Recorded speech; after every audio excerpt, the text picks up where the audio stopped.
Alors du coup, l'intérêt pour la question d'énergie, elle est née d'abord d'un travail de recherche que je mène dans le cadre de mon doctorat. Et donc un travail de recherche avec une approche anthropologique, avec les compagnies Johann Bourgeois, donc une compagnie de cirque, et la compagnie Eastman de Sidi Larbi Cherkaoui, donc en danse contemporaine.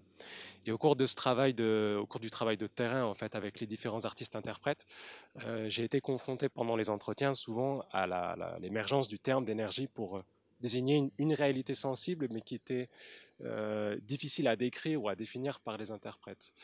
Et considérant également que cette notion-là fait quand même partie des notions assez épineuses comme la notion de présence, disons, dans le champ des arts de la scène, auquel on hésite d'un point de vue théorique souvent à- à aborder, parce que c'est un terrain souvent assez glissant, et du coup ce qui fait que tant du côté des théoriciens que du côté des praticiens, il y a parfois une certaine réticence à employer le terme, qui fait qu'il devient presque inutile ou non viable dans les discours et dans les pratiques, comme on remarque aussi à l'inverse que des fois il est suremployé et on ne sait plus exactement ce à quoi il renvoie.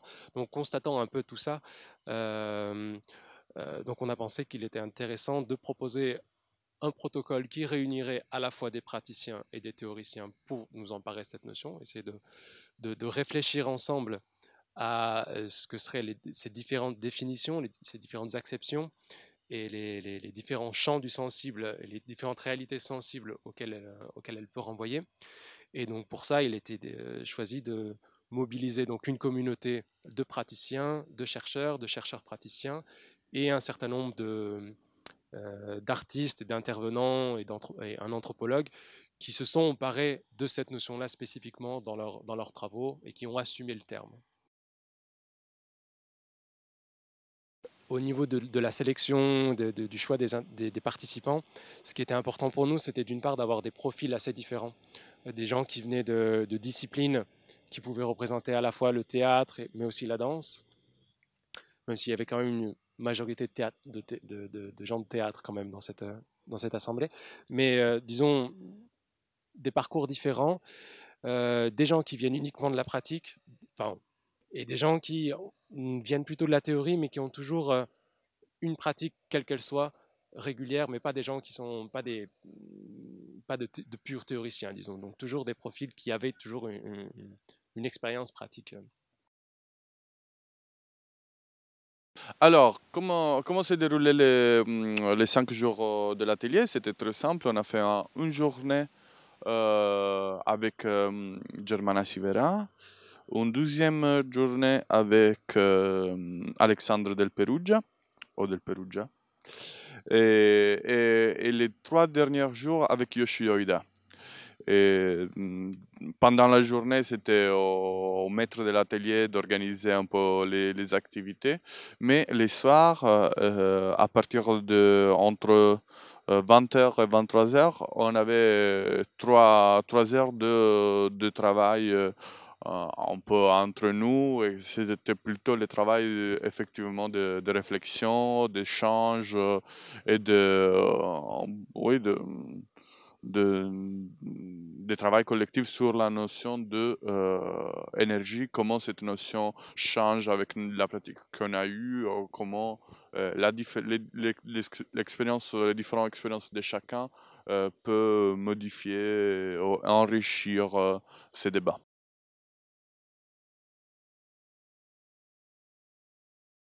Il y a aussi une inspiration qui vient du côté d'un anthropologue écossais qui s'appelle Tim Ingold et qui a développé, lui, une notion de l'anthropologie donc qui différencie clairement de l'ethnographie.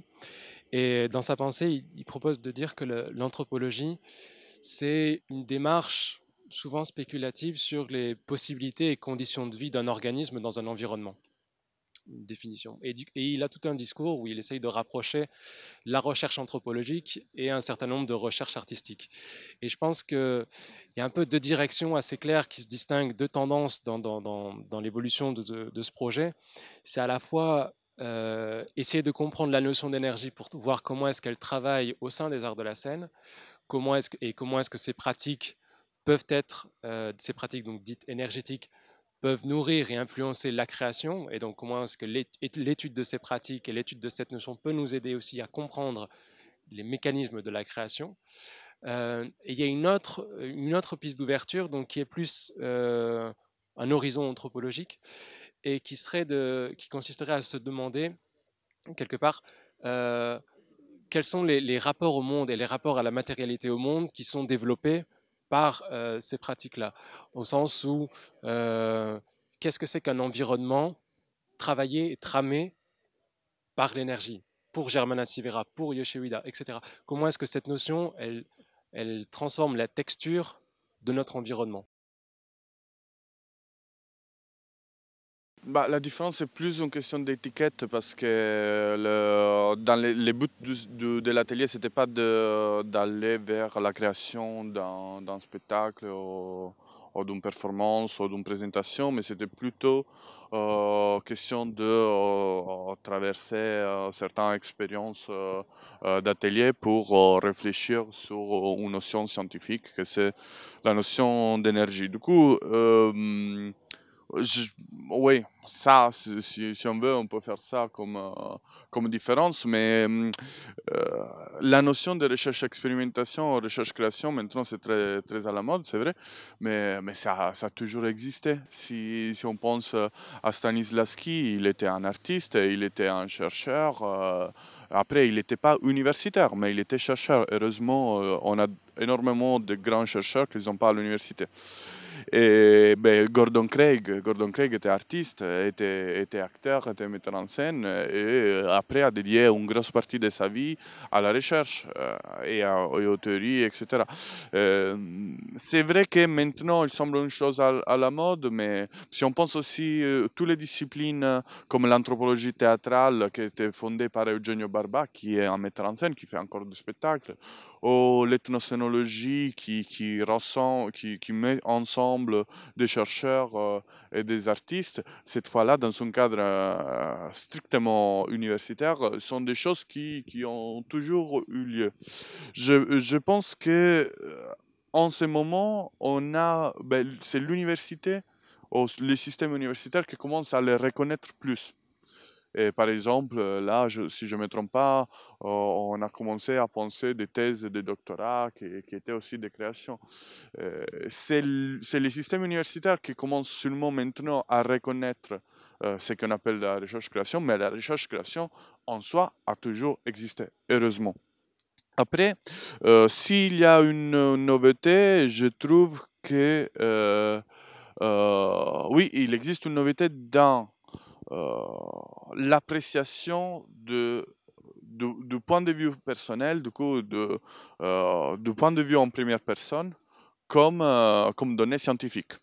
C'est-à-dire que maintenant, dans le cadre aussi d'un travail scientifique, comme peut être une recherche en art du spectacle, on se rend compte que l'expérience pratique ou l'expérience tout simplement des spectateurs qu'on a eu, ce n'est pas juste une variable, mais c'est vraiment une donnée scientifique de laquelle on doit rendre compte, on doit l'expliciter et on doit utiliser. Dans ce sens-là, par exemple, il y a Marco De Marinis a parlé de embodied theatrology, du coup d'une théâtrologie incarnée où la subjectivité du chercheur est prise en compte comme donnée, du coup explicitée, du coup aussi influence les travaux de recherche. Ouais.